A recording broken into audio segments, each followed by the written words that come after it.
பொண்ணு அவங்க ஹஸ்பண்ட்காக வெயிட் பண்ணிட்டு இருக்கா. ஆஃபீஸ்ல இருந்து வந்தவர்கிட்ட நான் சமைச்சு கொடுத்த சமையல் எப்படி இருந்துச்சுன்னு சொல்லி ஆஃபீஸ்ல இருந்து வந்தவர் போனும் கையமா உட்காந்துறாரு. நீ சமைச்சு கொடுத்தது ரொம்ப நல்லா இருந்துச்சுன்னு சொல்றாரு. இப்போ அந்த பொண்ணு ஆசையா போய் டிஃபன் பாக்ஸை கிச்சன்ல ஓபன் பண்ணி பார்த்தா அவர் பாதி சாப்பிட்டு பாதி சாப்பிடாம வச்சிருக்காரு.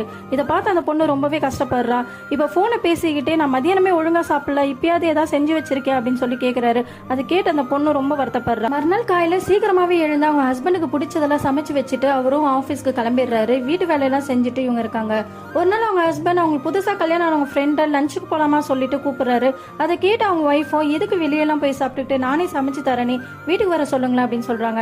உடனே அவர் அவங்க ஃப்ரெண்டு கிட்ட என் ஒய்ஃபே சமைச்சு தரேன்னு சொல்றா, வீட்டுக்கு வரீங்களான்னு சொல்லி கேட்கவும் அவங்க ஃப்ரெண்டு உங்க ஒய்ஃப் நல்லா சமைப்பாங்களா அப்படின்னு கேட்டோம். அவளுக்கு என்ன சமையலை தவிர வேற என்ன தெரியும், நல்லா தான் சமைப்பா வாங்க அப்படின்றாங்க. இதை கேட்டு அவங்க ஒய்ஃப் ரொம்பவே ஃபீல் பண்றாங்க. அவங்க ஃப்ரெண்ட்ஸ் 2 பேரும் வந்துடுறாங்க. அவங்க வந்து சாப்பிட்டதுமே அவங்க ஒய்ஃபோட சமையலை பார்த்துட்டு ரொம்ப சூப்பரா செஞ்சிருக்கீங்க, நீங்க வேணா கிளவுட் கிச்சனுக்கு வேணா ட்ரை பண்ணுங்களா அப்படின்னு சொல்றாங்க. இதை கேட்டு அவங்க ஹஸ்பண்டும் ஆமா பெரிய சமையல், இதை வேற நீங்க போய் ஹோட்டல் வைக்கணும்னு சொல்றீங்க, காமெடி பண்ணாதீங்கன்னு சொல்லிட்டு அவங்க ஒய்ஃபை டீஸ் பண்றாங்க. இதை கேட்டு அவங்க ரொம்பவே வருத்தப்படுறாங்க.